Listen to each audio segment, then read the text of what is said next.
Want to change button mapping on your Nintendo Switch Lite?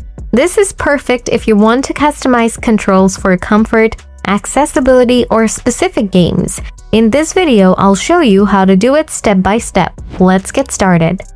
Get your Switch at hand. Then from the home menu, select the settings gear icon. This is System Settings.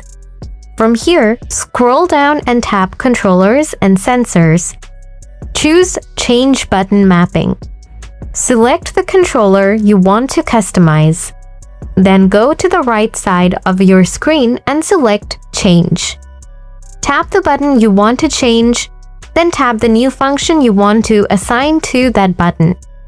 Repeat for any other buttons you want to customize. It's the same for every button.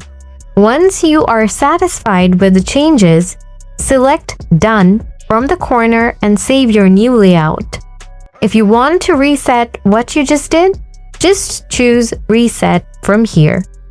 And that's it. Now your button layout matches how you like to play. Hit like and subscribe for more Nintendo tips. Thanks for watching and see you next time.